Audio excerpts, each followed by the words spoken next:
Section 1. The 15-second glitch that's sabotaging your life right now.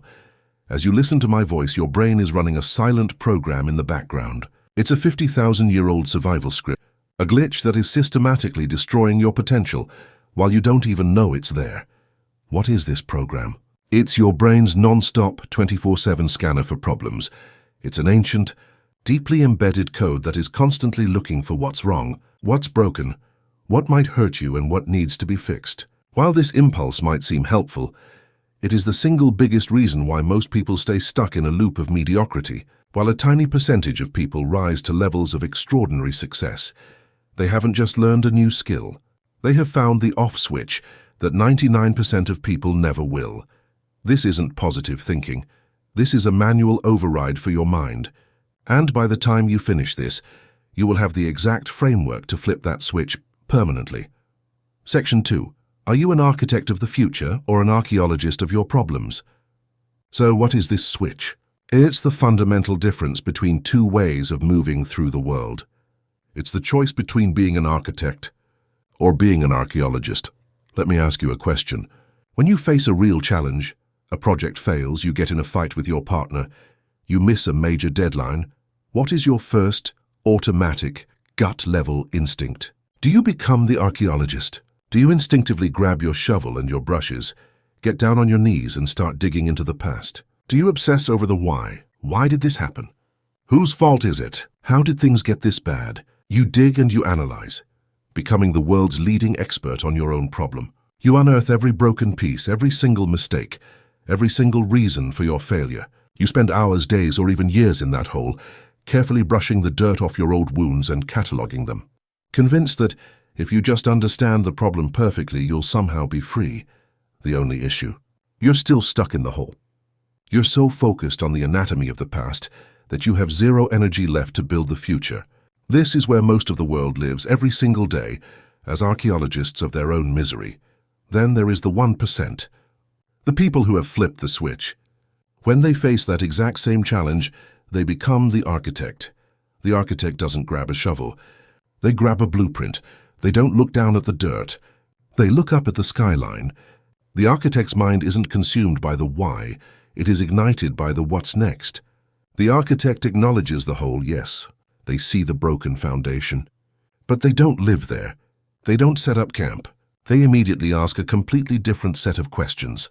Okay, what can we build here on this spot that is stronger than before? What's the fastest, most effective way to create the outcome we actually want? What resources do we have right now? People, knowledge, tools, and how can we leverage them to build something new? The architect understands that their energy, their focus, and their time are finite, precious resources. They instinctively know that every single minute they spend digging in the dirt of the past is a minute they cannot spend designing the future. So, which one are you? When life hits you, do you instinctively reach for the shovel or the blueprint? If you find yourself reaching for that shovel, I want you to know something. It's not your fault. You're not broken. You're not a negative person. You are simply running the default program. You're doing exactly what your brain was designed to do. And that design, as you're about to see, is a trap. It's an addiction. And it's an addiction that our entire modern world is built to feed. Section 3. The diagnosis. Why your brain is addicted to failure. Why? Why do we instinctively grab the shovel? Why do we default to being the archaeologist? To understand this, you have to understand the hardware you're running. Your brain isn't a modern supercomputer. It's a 50,000-year-old survival machine that's been patched and updated. But its core operating system is ancient. This operating system is built on one simple, brutal rule: survival. Imagine two of our ancestors walking on the savannah. One is an optimist. He hears a rustle in the grass and thinks, "Oh, it's probably just the wind. What a beautiful day." The other one is a paranoid pessimist. He hears the exact same rustle and immediately thinks, "It's a saber-toothed tiger." He panics and runs up a tree. Now 9 times out of 10, it was just the wind. The optimist smugly walks on. But that 10th time, it was the tiger. The optimist gets eaten, and the paranoid ancestor in the tree lives to pass on his genes. You and I are the direct descendants of the warriors. We are the descendants of the paranoid. We have inherited the brain that survived, and it survived by assuming every rustle in the grass is a life-threatening predator. This is the negativity bias. Your brain is biologically, fundamentally hardwired to give significantly more attention, weight and memory to negative experiences than to positive ones. Some psychological studies suggest it takes as many as 5 positive events to counteract the emotional impact of just one negative event. For 50,000 years, this hardware was a masterpiece. It kept us alive, but here's the problem. Today you're running that ancient hardware in a completely new software environment. Your brain cannot tell the difference between a life-threatening predator and a critical email from your boss.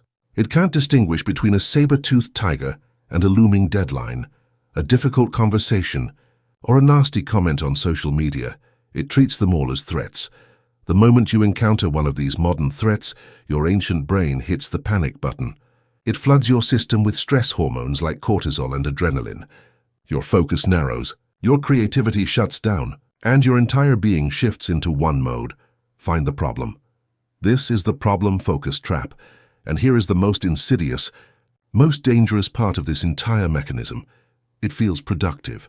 When you are worrying about a deadline, when you are dissecting a past mistake, when you are complaining to a friend about your boss, your brain gives you a small, satisfying hit of dopamine. It's a chemical reward. It's your brain saying, "Good job. You spotted the threat. You are working on it." This is the illusion. This is the addiction. Worrying feels like preparation. Complaining feels like taking action. Endless analysis feels like progress. But it's all a counterfeit. It's a cheap high that keeps you stuck in the very hole you're trying to get out of. This is analysis paralysis, and it is the modern plague. Our entire world is now built to feed this addiction. Think about doom scrolling. Why can you spend an hour staring at bad news, feeling worse and worse but unable to look away? Because the algorithms are designed to feed your inner archaeologist.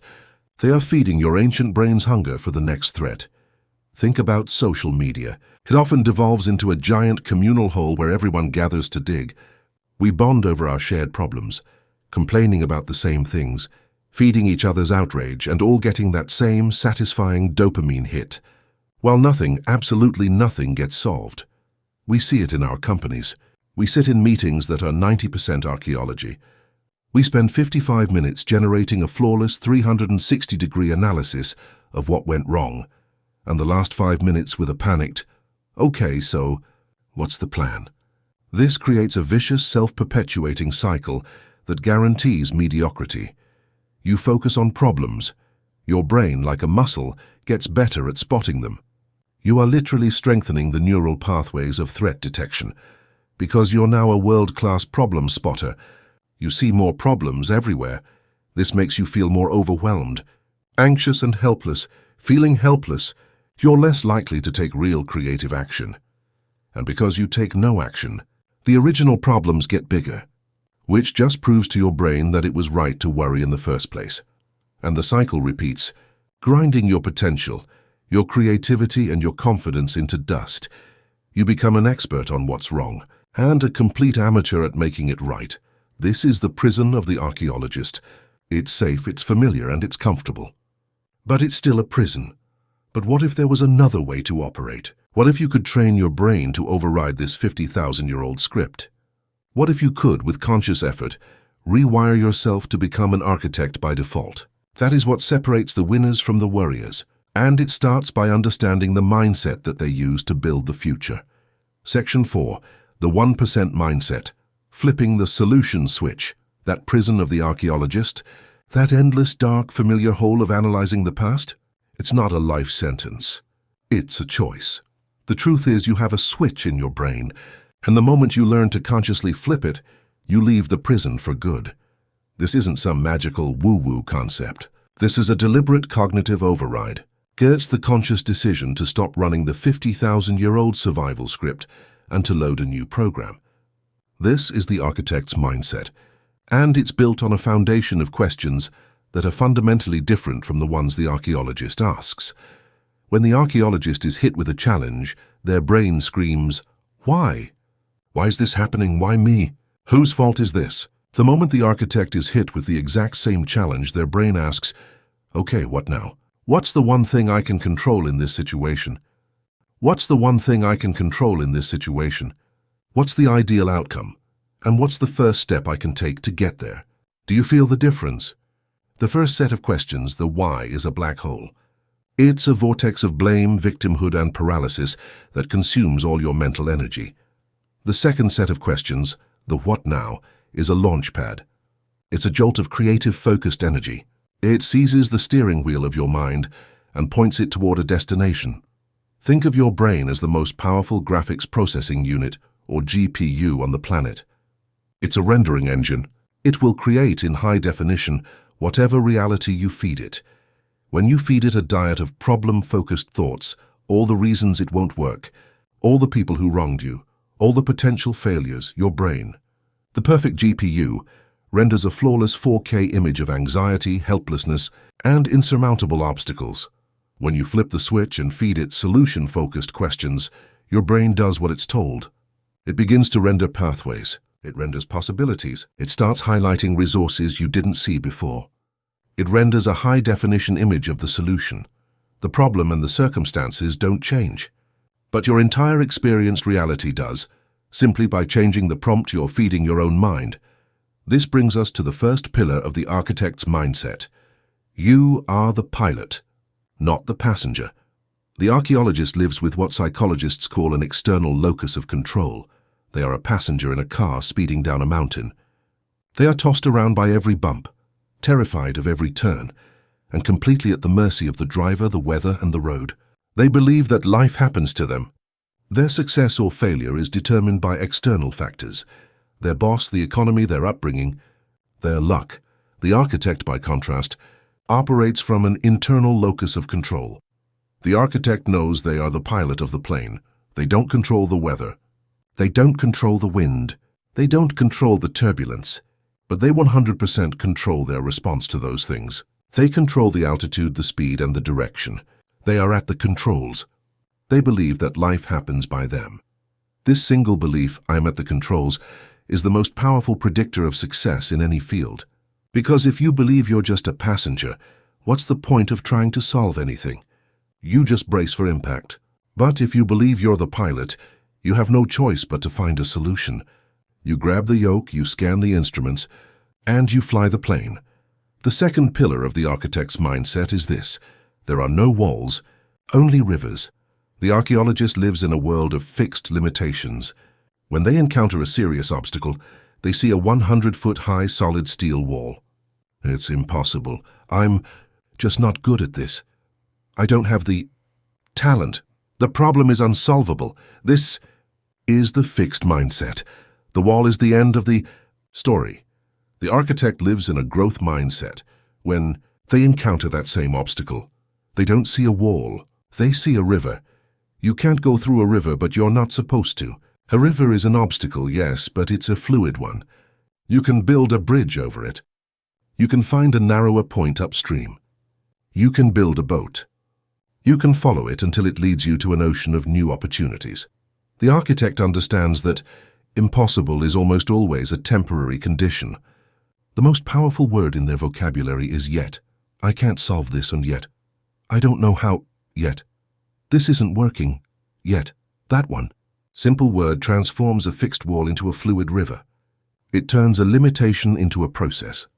This mindset, believing you are the pilot and that all obstacles are fluid, is the operating system of the world's most successful people. It's the foundation that allows them to build empires, solve impossible problems, and create the future. But an operating system is useless without the software. You have the what. You need the how. You need a step-by-step repeatable process that you can run on this new operating system every single time you face a challenge. This isn't theory. This is the blueprint, Section 5, the 5-step blueprint, from analysis paralysis to action velocity. Welcome to the architect's toolbox. This is the 5-step solution framework. This is the exact systematic process to take any problem, from a small daily annoyance to a massive career crisis, and turn it into a concrete, actionable solution. This is how you move from analysis paralysis to what I call action velocity. You must follow these steps in order. Step 1. Tag the target. Acknowledge without wallowing. The first thing an architect does is define the problem. But they do it in a way that is radically different from the archaeologist. The archaeologist drowns in the problem. They immerse themselves in the emotion of it. The archaeologist says, "This is a catastrophe. The project is on fire, the client is furious. I'm probably going to get fired and my career is over." This isn't a definition. This is a catastrophe script. It's a horror story. And your brain, reacting to this story, floods you with panic and paralysis. The architect defines the problem. They tag the target. They separate the facts from the feelings. The architect says, "The client rejected our last submission and is not happy. We are 3 days behind the revised deadline. We need a new viable plan to present to them by 5 p.m. tomorrow to secure the account." See the difference? We've taken a vague, terrifying monster and turned it into a clear, illuminated target. You can't fight a monster, but you can hit a target. This first step is crucial. You must state the problem in clear, factual, non-emotional, and specific terms. If your problem is "I'm always broke," that's not a target. A target is, "My monthly expenses are $300 more than my income. I need to either decrease spending by $300 or increase income by $300 within 30 days. Once the target is tagged, you immediately move on. You do not dwell. Step 2. The resource inventory is emptying the pantry.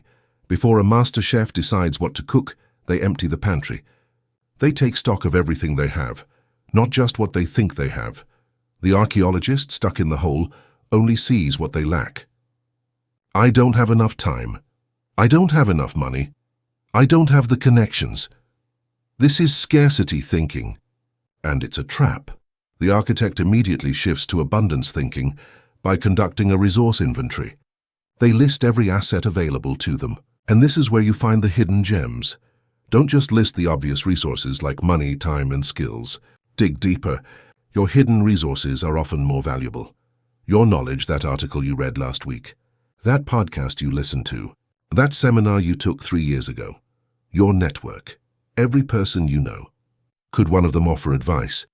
An introduction? A different perspective? Your experience, especially failures. That project you failed at last year. That's not a failure. That's data. You learned what doesn't work. That's incredibly valuable. Your tools, the software on your computer, your smartphone, the internet itself, your energy and creativity. These are your primary resources. When you list everything you have, a profound mental shift occurs. Your brain switches from a state of scarcity to a state of possibility. You're no longer an empty-handed victim. You're a well-equipped builder. Step 3. Solution generation. The 20-idea rule. This is the creative core of the entire process. And for this to work, you must obey one critical rule. You must separate the artist from the critic. Your brain has 2 modes. The artist, your creative, generative brain, and the critic, your analytical, judgmental brain. They cannot operate at the same time. If you try to judge your ideas as you create them, the critic will strangle the artist before he even picks up a brush. This step is for the artist only. The critic is not allowed in the room. Your goal here is quantity over quality. The aim is to generate as many potential solutions as possible without any evaluation. I call this the 20-idea rule. You must force yourself to generate at least 20 ideas. Why? Because your first 5 ideas will always be the most obvious, boring, and conventional ones. Idea number 1, work harder. Idea number 2, ask for more time. These are lazy. The magic happens in ideas 15 through 20. When your logical brain is exhausted, your creative brain finally gets a chance to speak. This is where you find the breakthroughs. Use these prompts to get you there. The stupid idea. Prompt: what's the stupidest, most ridiculous way we could solve this? Often the seed of genius is hidden inside a stupid idea. The billionaire prompt: if I had $100 million budget, how would I solve this? This removes financial constraints and shows you what a perfect solution looks like. The broom closet prompt: if I had $0 and 24 hours, how would I solve this? This forces radical resourcefulness.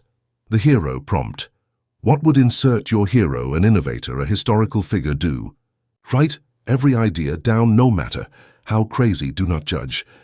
Just generate. Step 4. Solution evaluation. Running the filter. Now and only now do you invite the critic back into the room. You have your list of 20+ ideas. Now you switch from your artist brain to your critic brain. It's time to be ruthless. You're going to filter these ideas through a simple analytical grid. For each idea, score it on a scale of 1 to 5 based on these 3 criteria. 4. Viability. 1 junt, impossible. 5 found, easily done. How realistic is this? Can we actually pull this off with our current resources? Size impact. 1 barely helps, 5 solves the entire problem. How much will this move the needle? Is this a permanent fix or a temporary band-aid? Gas effort. 1 to massive effort, 5 issue, almost no effort. How much time, money, and energy will this consume? Here a 5 is good, it means low effort. This isn't complicated. Just run the math. Add up the scores. You'll quickly see 1 or 2 solutions rise to the top. They are your V solutions. Viable, high impact, and effort appropriate. This process is critical because it removes your emotional attachment to a pet idea and forces you to look at the data. And remember the most important rule of this step. You are not looking for the perfect solution. Perfect is a myth. It's an illusion that leads to procrastination. You are looking for the best first move. You are looking for a good enough solution that you can implement now. Step 5. Implementation. The first physical action. This is the great filter. This is the step that separates the dreamers from the doers. An idea, no matter how brilliant, is worthless. A V solution on a whiteboard is worthless. The only thing that creates results is implementation. This is where the archaeologist fails. They identify a solution, they feel good about it, and then they stop, treating the idea of a solution as the accomplishment. The architect knows the job isn't done until the building is built. You must take your chosen solution and break it down into its smallest possible component. Ask yourself this question. What is the first smallest physical action I can take to make this real? It's not build a new website. It's open my laptop, go to a domain registrar, and search for one new domain name. It's not get in shape. It's put my running shoes by the front door right now. This first small action is everything. It breaks the seal of inertia. It builds momentum. From there, you create a simple plan. What are the next 3 steps? Who is responsible for each? What are the deadlines? How will you track your process? Notice that last part. Do not just track the outcome, e.g., lose 20 pounds. Track the process you can control, e.g., walk 30 minutes every day. You control the actions, not the results. This 5-step framework is your blueprint. It works on everything. But what happens when you try to use it and your own brain fights you? What happens when your old default programming is so strong that you can't even get to step 1? You now have the blueprint, but you might be trying to build it on a faulty, crumbling foundation.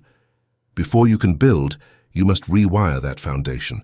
You must reprogram your default habits so that this entire way of thinking becomes second nature. So it becomes automatic.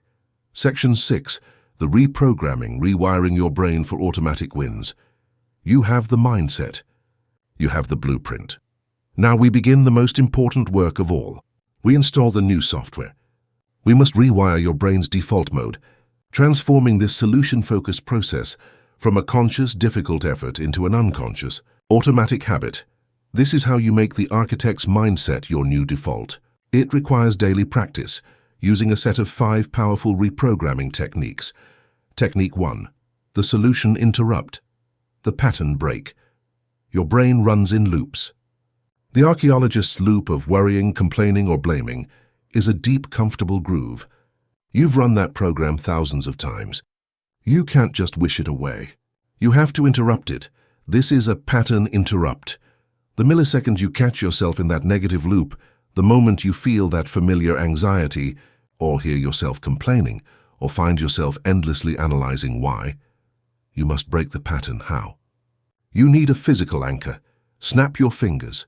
Clap your hands hard. Stand up and walk to a different room. Change your posture. Sit up straight. Pull your shoulders back. This physical jolt is a circuit breaker. It momentarily stops the old program. And in that tiny gap, you ask yourself the one question: what is one small thing I can do right now to move toward a solution? It doesn't have to be a big thing. It just has to be forward-moving. If you're worried about a bill, I can look up the phone number for the billing department. If you're complaining about your boss, I can open a document and write down one specific, professional request. This technique seizes control back from your emotional lizard brain and gives the steering wheel back to the architect. Technique 2. Strategic solution priming.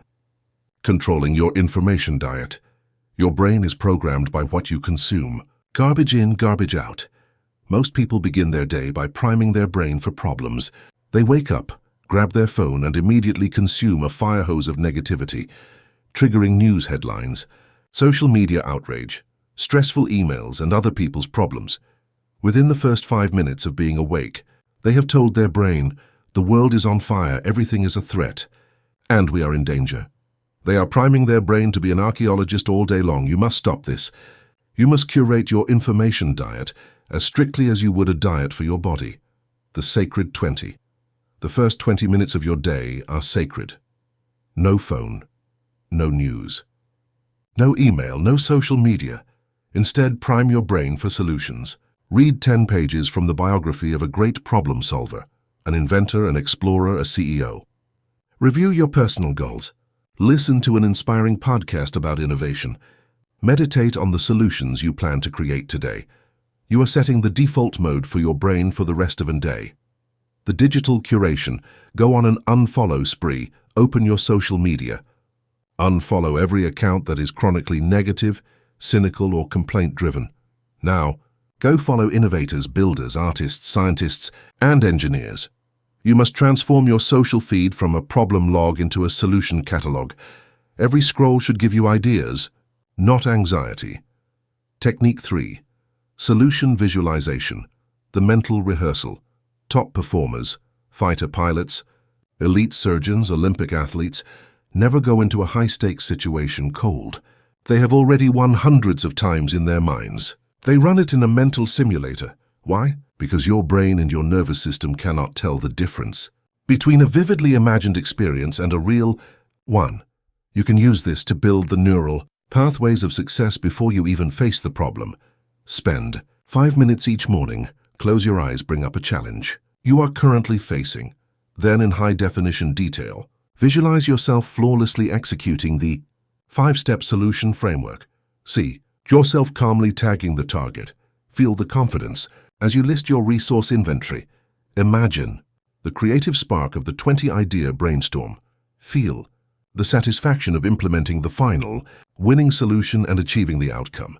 You are literally practicing being a solution-focused architect.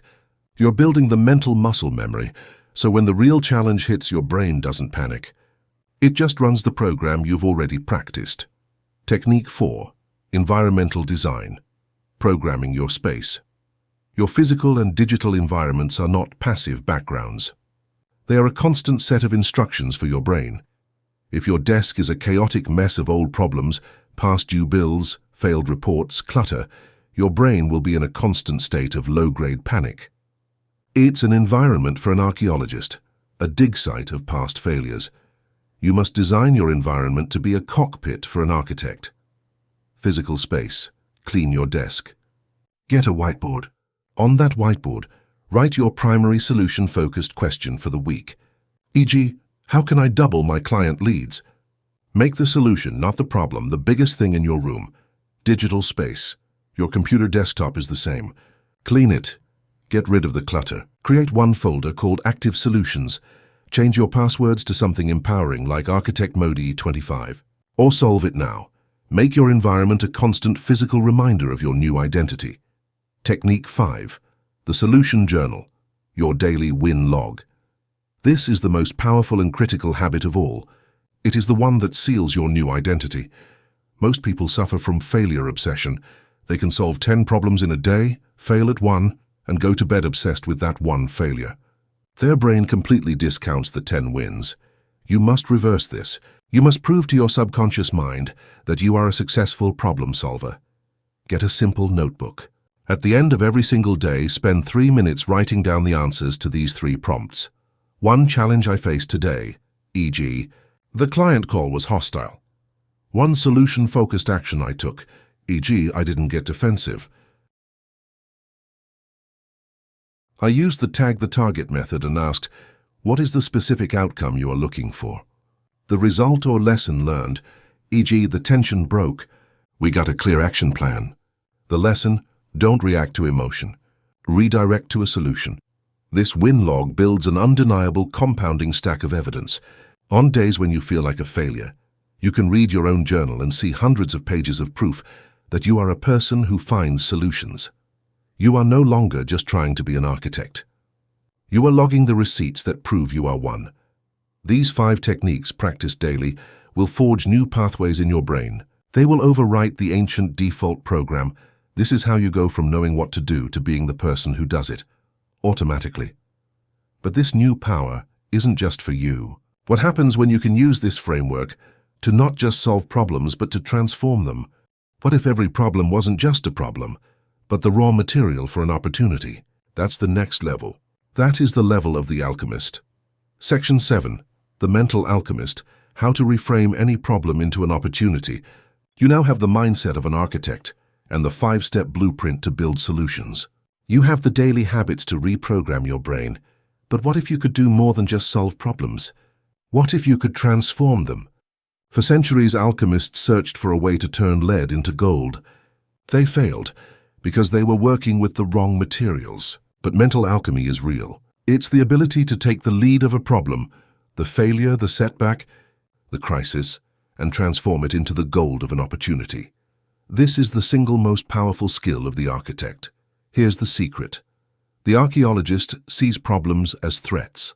The architect sees problems as data. That's it. When you see a problem as a threat, your brain triggers the fight or flight response. Your creativity shuts down. You panic. You become the archaeologist, digging for your life. When you see a problem as pure unemotional data, your brain stays in creative mode. It asks, how interesting. The data I just received from this experiment is not what I expected. What is this data telling me to do next? This one simple reframe changes everything. Let me tell you a story. In 2009, a small company named Tiny Speck was pouring its heart and soul into building a massive online video game. It was called Glitch. Years into development, they launched it. And it failed. Hard. It was a commercial disaster. The archaeologist would have seen this as a threat. A verdict. We failed. It's over. We are bad at this. They would have spent months writing a post-mortem on why it failed, but the team at Tiny Speck were architects. They looked at the failure as data. They asked, okay, the game failed, but what worked? The data was interesting. In the process of trying to build this massive, complex game with a remote team, they had accidentally created something else. They had built an incredible internal chat tool that allowed them to communicate, share files, and collaborate with lightning speed. The tool they built to build the thing was the real innovation. They looked at the data from their failure and realized the problem wasn't the problem. It was a signpost. It was data pointing them in a new direction. They reframed the failed game as a very expensive research and development phase for a new product. They took that internal tool, polished it, and released it to the world. That tool became Slack. It sold to Salesforce for over $27 billion. That is mental alchemy. They turned a lead brick of failure into a mountain of gold. And you can too. You just need the techniques. First, you run the opportunity scan. The moment a problem hits, you force your brain to find the upside by asking 3 specific, non-negotiable questions. What does this situation make possible that wasn't possible before? Losing a job makes it possible to start a business. A client leaving makes it possible to land a better one. What does this situation force me to get good at? A financial crisis forces you to master budgeting. A tough project forces you to learn a new valuable skill. What is the hidden advantage or asset inside this problem? Just like Slack, the solution is often hidden inside the problem. Second, you find the springboard. Most people respond to challenges by trying to get back to normal. The architect sees the challenge as a springboard to get ahead. When a recession hits, most companies retreat. They cut spending, they panic, and they hide. The architect sees it as the single greatest opportunity. They see the data. The data says talent is now available. Competitors are scared. Advertising is cheap. They use the downturn as a springboard to acquire talent, gain market share, and position themselves to dominate when conditions improve. Finally, and most importantly, You restructure your story. Your brain makes sense of the world by creating narratives, and the story you tell yourself about your life determines your reality. The archaeologist tells a victim story. In a victim story, you are just a character. Things happen to you. The boss is the villain. The economy is the monster. You are at the mercy of the plot. The architect writes a protagonist story. The protagonist is the author. They face the same challenges. They encounter the same villains, but they are the one driving the plot forward. The challenge isn't the end of the story. It's chapter 2. It's the inciting incident that forces them to grow, to get stronger, and to ultimately win. You are not a character in someone else's story. You are the protagonist and the author of your own. You get to decide what the problem means. This skill of reframing, of alchemy, is the core of personal power. But this power becomes a force multiplier when you learn to use it not just on yourself, in your own head, but to influence, inspire, and elevate the people around you. This is the power of solution-focused communication. Section 8. The energy multiplier. Solution-focused communication that transforms teams and relationships. Every single conversation you have today is an energy transaction. In every interaction, you are either an energy drain or an energy multiplier. You are either leaving people feeling heavier, more tired and more focused on problems, or you are leaving them feeling lighter, more energized, and more focused on possibilities. The archaeologist, without even meaning to, is an energy drain. Their language is a problem vortex. It's an endless loop of what's wrong and who's to blame and why it's all so difficult. People dread these conversations. They leave feeling exhausted. The architect is an energy multiplier. Their language is a solution generator. They can walk into a room filled with panic and, with a few simple questions, transform the entire emotional field. They inject energy, clarity, and forward momentum. People are drawn to them. People want to be on their team. This is not a personality trait. This is a skill, a learnable mechanical skill. It all comes down to mastering a few simple pivots. The first principle is to acknowledge, don't amplify. You can't ignore a problem. That's just toxic positivity. You must acknowledge the fact. But the drain amplifies the problem, getting stuck in the swamp of emotion. The multiplier acknowledges the fact and then immediately pivots to the future. Here is a before and after script. Scenario 1, the workplace. A team meeting starts. The sales numbers are terrible. The energy drain, problem-focused. This is a total disaster. A 15% drop. How did this even happen? Who dropped the ball? We're in deep trouble. I need a full report on why this failed by end of day. Result? Everyone is defensive, panicked, and stuck in the past. The energy in the room plummets. The energy multiplier, solution-focused. Okay, I see the numbers are down 15% this quarter. I acknowledge that's a serious challenge, and it's not where we want to be. Thank you for that data. Let's pivot. This is now our number one focus. What are the 3 most immediate, high-impact levers we can pull this week to turn this around? I want to open the floor for creative solutions. Result: the team is focused, energized, and collaboratively aimed at the future. The energy is high. The second principle is mastering question design. The questions you ask are the steering wheel of the conversation. Problem-focused questions, why, lead you straight into a ditch of blame and the past. Solution-focused questions, how and what, put you on the highway to the future. Scenario 2, the relationship. Your partner seems distant and isn't listening to you. The energy drain, problem-focused. Why do you never listen to me? You always tune me out. What is wrong with you? You're just staring at your phone again. Result: an argument, defensiveness. The problem is amplified. The energy is toxic. The energy multiplier, solution-focused. I've been feeling a bit disconnected from you lately. What is the best way for me to bring something important up so you feel ready and able to listen? What does a good conversation on this topic look like for you? Result: you are now a team of 2 people trying to design a solution to a shared challenge. The energy is collaborative. The third principle is seeding assumptions of capability, your language unconsciously. Plant seeds in other people's minds. The energy drain. Plant seeds of failure and limitation. Well, this is probably going to be impossible, but I guess we have to try. This is a long shot, so don't get your hopes up. The energy multiplier plants seeds of capability and curiosity. This is a very complex challenge. That means there is a brilliant creative solution here that we just haven't found yet. We've handled tough things before. This is just the next one. Let's figure it out. When you become an energy multiplier, you become a leader, whether you have the title or not. People will bring you their best ideas. Your teams will be more resilient. Your relationships will become partnerships instead of battlegrounds. But to do this consistently, to be the calm, focused architect in the room when everyone else is panicking, to be the multiplier who can absorb fear and radiate confidence, you must have an internal foundation that is absolutely unshakable. You can't fake this. It has to be real. That confidence doesn't come from positive thinking or morning affirmations. It comes from proof. It comes from building an internal fortress of competence. Section 9. The Confidence Fortress. How to build unshakable belief through solution mastery. Let's destroy a myth. Confidence is not what you think it is. Confidence is not what you think it is. We've been sold a lie. The lie is that confidence is a prerequisite, a magical feeling you have to muster up before you can do the hard thing. You just have to believe in yourself. That's backward. True, unshakable confidence is not a prerequisite. It is a byproduct.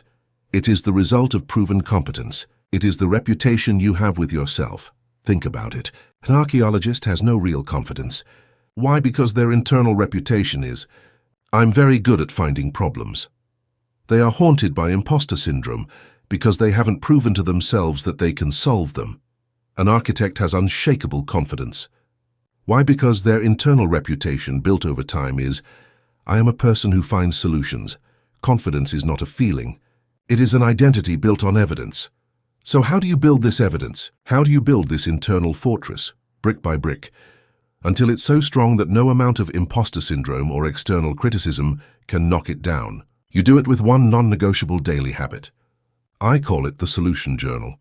Your brain, as we know, is wired with a negativity bias. You can solve 10 problems in a day, fail at one, and you will go to bed obsessed with that single failure. Your brain will discount your 10 wins and magnify your one loss. The solution journal is the antidote. It is the proof. It is the stack of receipts you keep to prove to your own subconscious mind that you are a winner. Here is how you do it. Every single night before you sleep, you will spend 3 minutes answering 3 prompts in a physical notebook. One challenge I faced today. Be specific. E.g., a key team member called in sick on our most important deadline day. One solution-focused action I took. This is not "I worried." This is an action. E.g., I didn't panic. I tagged the target and inventoried resources. I called a 10-minute huddle. We redistributed the 2 most critical tasks, and I personally handled the client communication. The result or lesson learned, e.g., the team actually pulled together. We hit the deadline. The lesson, a crisis can be a team-building opportunity. That's it. You do this every day. 1 entry is a brick. 7 entries is a wall. 365 entries is a fortress. The next time you face a massive, terrifying challenge, and that little voice in your head whispers, "You can't do this.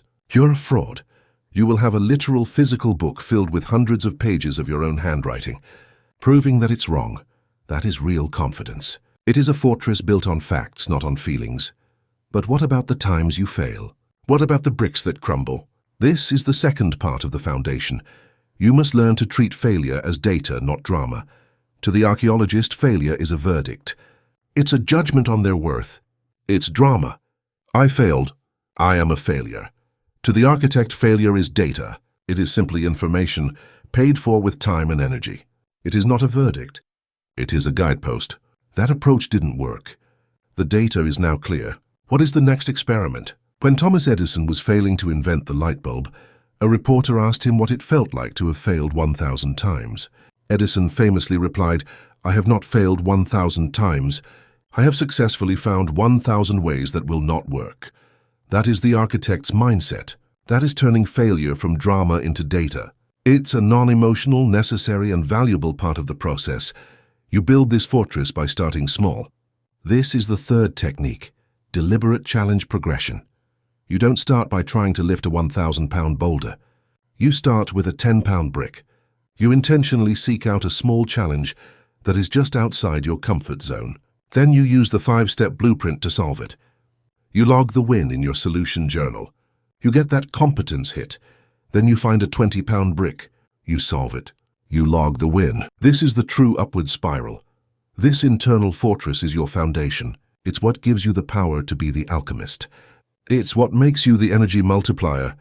And it is this fortress that allows you to stand firm when you face the final class of problems, the ones that stop everyone else in their tracks. Are the impossible problems. To solve those, you need a different set of tools. You need the Advanced Toolkit. Section 10, the Impossible Problem Toolkit, Advanced Mental Models for Breakthroughs. You now have the architect's mindset, the 5-step blueprint, and the habits of reprogramming. This system will solve 99% of your problems. But what about the other 1%? What about the impossible problems? The ones that have no clear solution? The challenges that stop entire industries or even you dead in your tracks? The kind of problem where the 5-step blueprint just isn't enough. For these, you need the Advanced Toolkit. This is the special ops level thinking that innovators, billionaires, and world-class leaders use to redefine reality. This is how they solve the unsolvable. Tool number 1, constraint theory, finding the kink in the hose. Most people, when faced with a lack of results, try to turn up the water pressure. They work harder, longer, and with more force. But they don't get better results. Why? Because they don't have a pressure problem. They have a constraint problem. Imagine you're trying to water your garden. You turn on the spigot, but only a tiny trickle comes out. The archaeologist stands there yelling at the hose. The work-harder person just tries to turn the spigot even more, trying to force more water through. The architect calmly walks the length of the hose until they find the kink. They undo that one kink, and instantly the full power of the water flows. Your life, your business, your career, it's all a hose. There is a kink. Working harder at the spigot will never fix the kink. Your job is not to work harder. Your job is to find the kink. Your business isn't getting sales. You think the problem is your sales team. You try to work harder at sales. But the kink is your marketing. Nobody is even finding your website. You're trying to get healthy. You work harder at exercising, but you see no results and quit. The kink isn't your effort. It's your nutrition or your sleep. Stop trying to force the water. Step back, walk the line, and find the one single constraint that is holding the entire system back. All your energy must go to unkinking that one spot. Tool number 2, reverse engineering, the heist movie method. When a problem seems too massive, it's because you're standing at the bottom, looking at the 100-story climb. You're trying to build from step 1. The architect knows a secret. It's infinitely easier to work backward from the end. Think about a great heist movie. Like Ocean's 11. How do they plan the impossible heist? They don't start at the street wondering how they'll get in. They start inside the vault holding the diamonds, and they ask, okay, we're in the vault. To be here, what must have happened just before this? We must have gotten past the 24-hour guards. To get past the guards, we must have had their security schedules. To get their schedules, we must have had access to the casino's mainframe. To get access to the mainframe, we must have... They work backward, step by step, until they reach a simple possible first move. We need to get a job as a card dealer. They just reverse engineered an impossible problem into a series of possible steps. You can do this with anything. The goal: I want to be a millionaire. Reverse engineer. To be a millionaire, I must have a company valued at that. To have that, I must have 1,000 paying customers. To have 1,000, I must have 100. To have 100, I must have 10. To have 10, I must have... My first one. Now you have a solvable problem. How do I get one person to pay me for this idea? The impossible mountain just became a single, climbable step.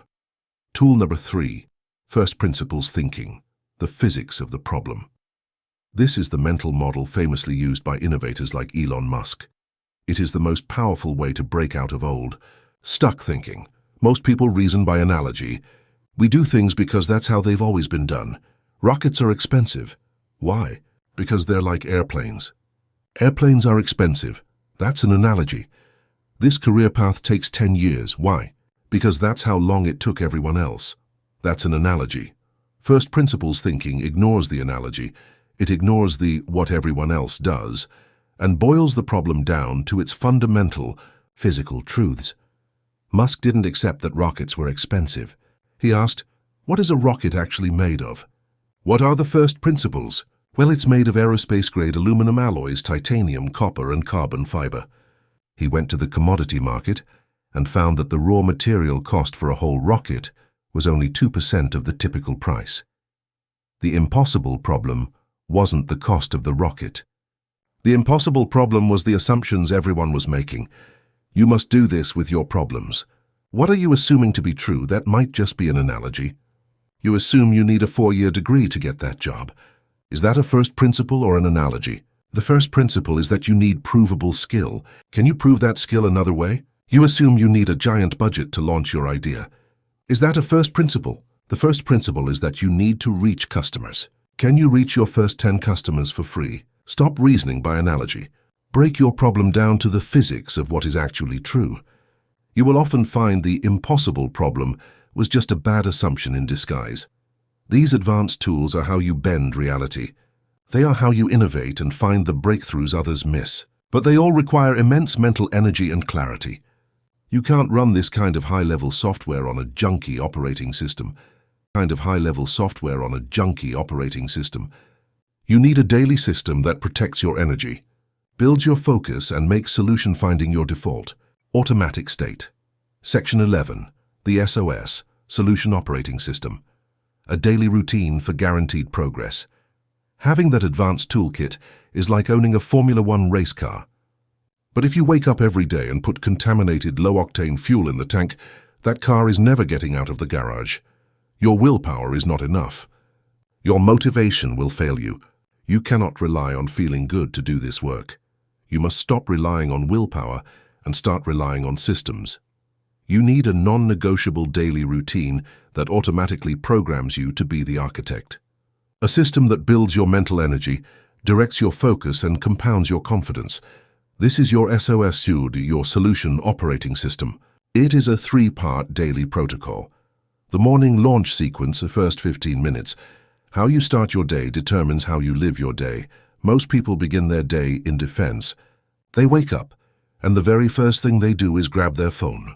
They are instantly flooded with a fire hose of other people's problems, critical emails, negative news, screaming social media, texts from demanding people. Within seconds, their brain is hijacked. They are in reactive archaeologist mode. They are putting out fires before their feet even hit the floor. The architect starts their day on offense.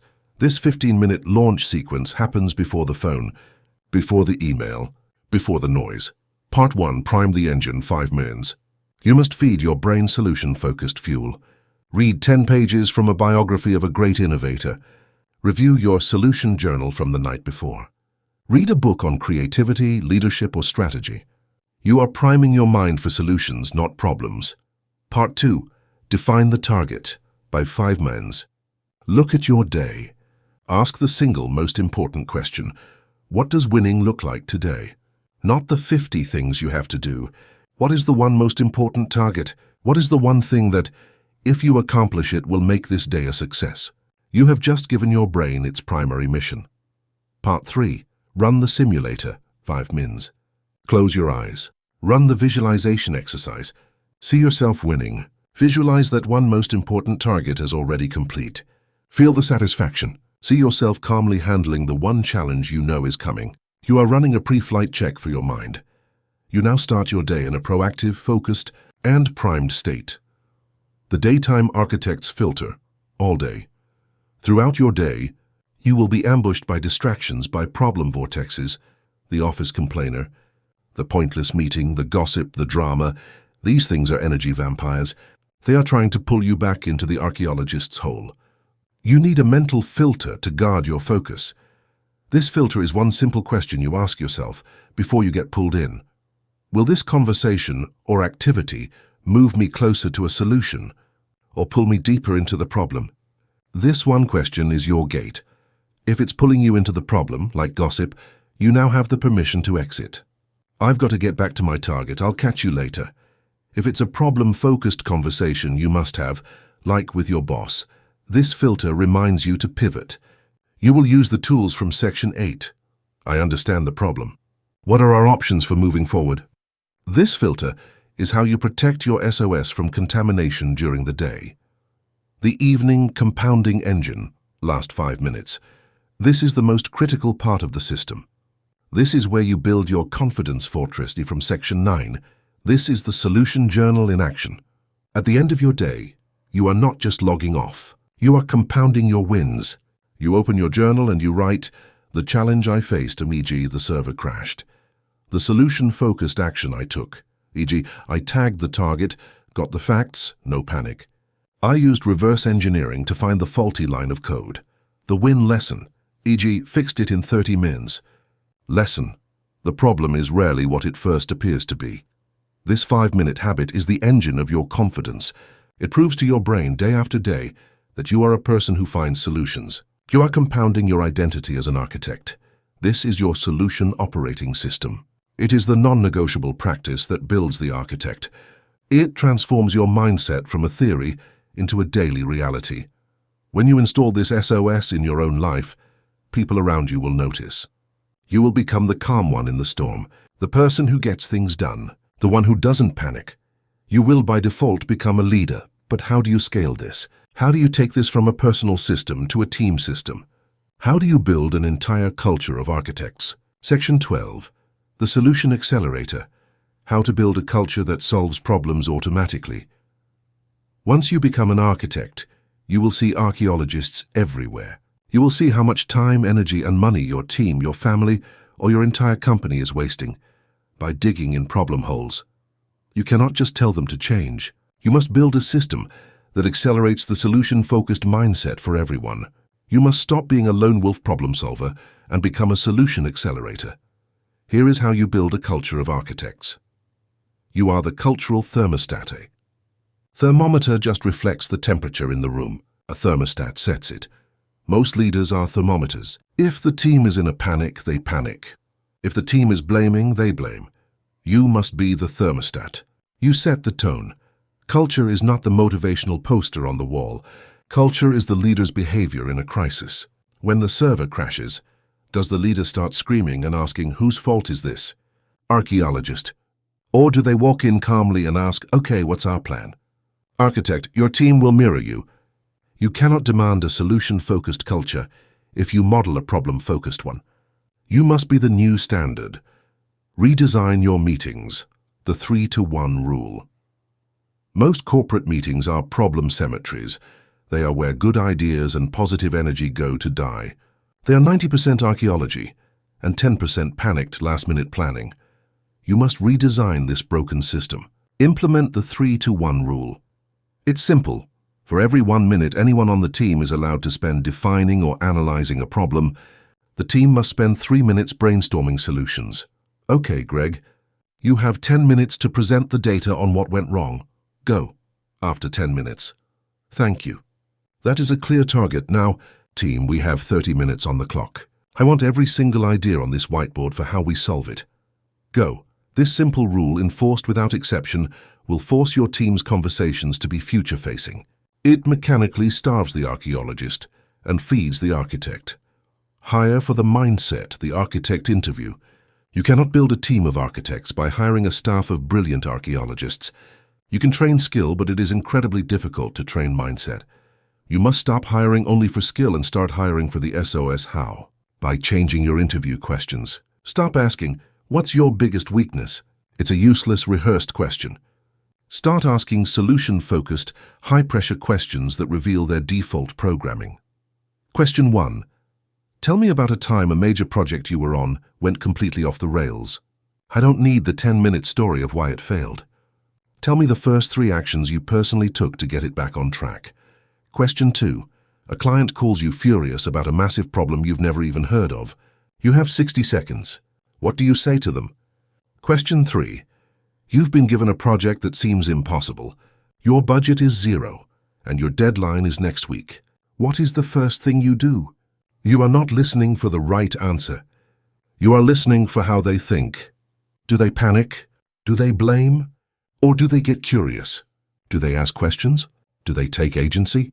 Do they tag the target? You are listening for the architect. Celebrate intelligent failures.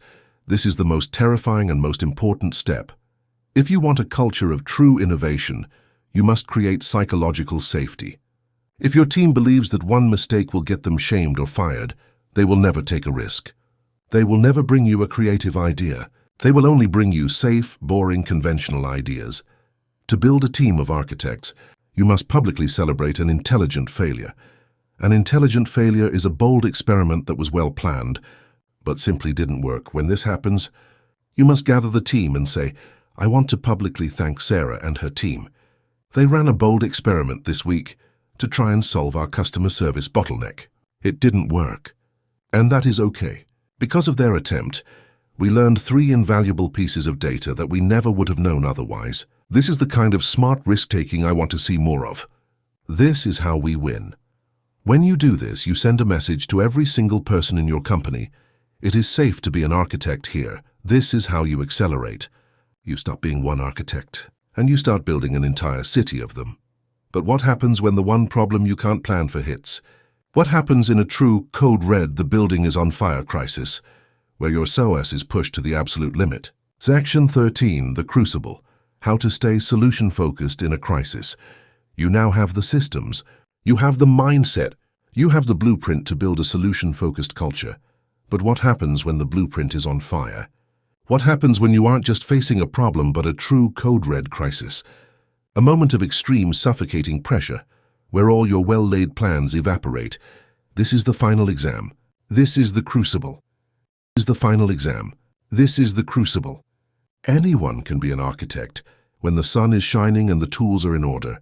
The true test of your mastery comes when the walls are collapsing. In these moments, you will not rise to the occasion. You will fall to the level of your most ingrained training.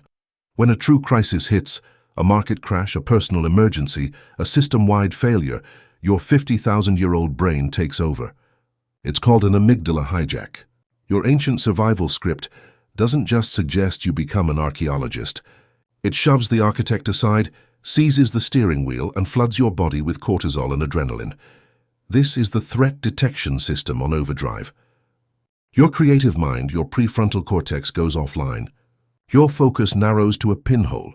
You see only the threat, and your only impulse is to fight, flee, or freeze. This is why most people make their absolute worst decisions during a crisis. But the master architect, the true solution-focused leader, has trained for this. They have a protocol. When the hijack hits, they don't fight it. They override it. This is the 4-step crisis protocol. Step 1. Manually override your physiology. You cannot think your way out of a state of pure panic. Your body is in control, so you must use your body to reclaim your mind. The panic state is triggered by shallow, rapid breathing. This reinforces the brain's belief that you are in mortal danger. You must break this loop. You must manually control your breathing. The technique is simple. Your exhale must be longer than your inhale. Breathe in through your nose for a count of 4. Hold it for a count of 2. Exhale slowly through your mouth for a count of 6. Do this 3 times.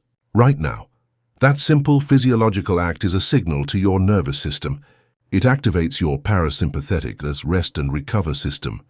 It tells the 50,000-year-old brain, there is no tiger. Stand down. The adrenaline recedes. Your thinking brain, your architect, comes back online. Step 2. Tag the real target. Your brain in a crisis is a catastrophic storyteller. It doesn't say the server is down. It screams everything is ruined. The company is over. We're all going to be fired. You must reject this catastrophic narrative. You must force specificity. No, everything is not ruined. The specific problem is that our primary server is offline. That is the only target. No, the specific problem is that our biggest client pulled their account. The target is to fill that revenue gap. This solution-focused situational assessment takes an overwhelming, paralyzing monster and turns it into a specific, solvable problem.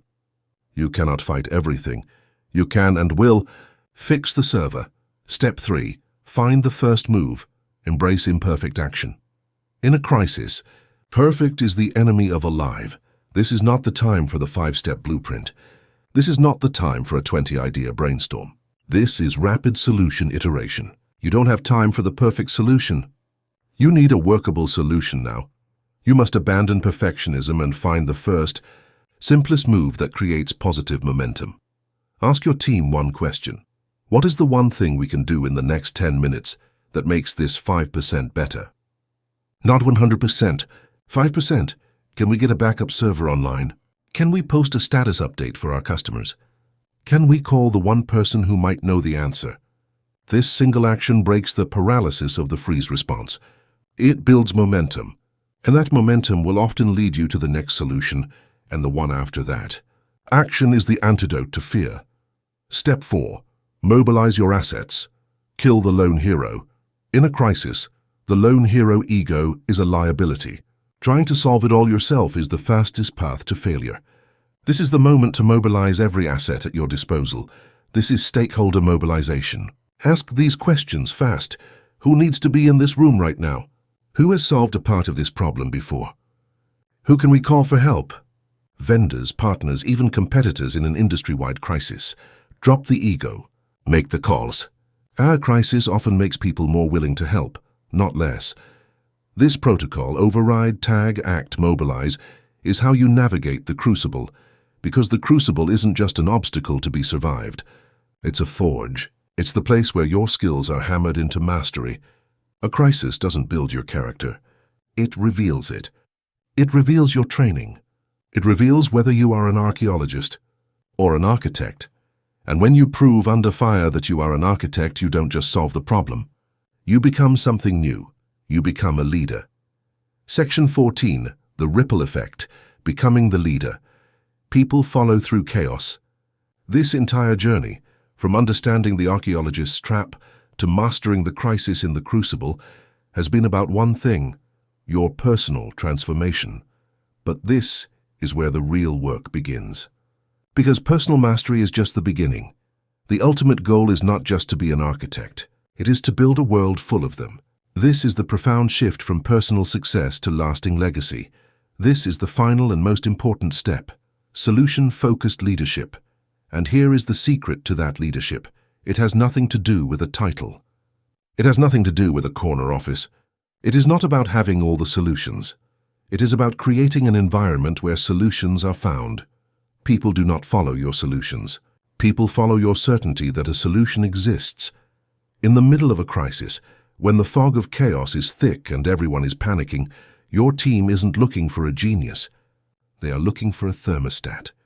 They are looking for the one person in the room who is calm, focused, and radiating the unshakable belief that a path will be found. Your certainty becomes their shield. Your calm becomes their permission to think. This is the first job of a leader. You are the certainty engine. You absorb the fear and you radiate the confidence. The second job of a leader is this. You must be the capability builder. The archaeologist leader gives answers. This creates a culture of dependency. When they leave, the entire system collapses. The architect leader asks questions. This builds a culture of capability. You must stop solving your team's problems for them. You must use the solution-focused questions as your primary leadership tool. When a team member brings you a problem, your first response is not, "Here's what you do." Your first response is, "That is a complex challenge. What are one or two options you've already considered? What do you think the first move is? What resources do you need to solve this yourself?" You are not just solving a problem. You are mentoring a future problem solver. You are not a problem fixer. You are a leader builder. The final job of a leader is to be the psychological shield. You must be the one who creates psychological safety. You must be the shield that protects your team from the blame-storming, archaeologist culture that infects most organizations. You do this by publicly celebrating intelligent failures, as we discussed. You do this by modeling failure as data, not drama. And you do this by following the ultimate leader's rule. You take the blame, and you give the credit. When you do this, when you become the certainty engine, the capability builder, and the psychological shield, you don't just get better results. You start a ripple effect. The person you mentored goes on to mentor their team. The culture of solutions you built in your department begins to infect the entire organization. The way you solve problems in your family gives your children a new blueprint for their own lives. This is how individual transformation becomes societal transformation. You now have everything. You have the diagnosis, the mindset, the blueprint, the reprogramming, and the leadership model. You possess a framework that most people will never discover, but knowledge without application is just entertainment. The difference between the person who listens to this and feels inspired and the person who changes their life comes down to one single powerful word: implementation. Everything you've learned means nothing unless you commit. You will still slip. You will still have days where you wake up as the archaeologist. The difference is, now you know why. Now you have the tools. Now you can choose to flip the switch. The choice is yours every single day. Will you be the archaeologist, endlessly digging in the comfortable, familiar dirt of your past problems? Or will you be the architect standing tall, blueprints in hand, ready to build your future? The world does not need more critics. It does not need more problem spotters. The world is desperate for solution builders. It is desperate for architects. It is desperate for you. Your journey is just beginning. The next challenge you face is your first opportunity. The next conversation you have is your first chance to model this. You have the tools. You have the understanding. You have the blueprint. Now, go build. Blueprint. Now, go build.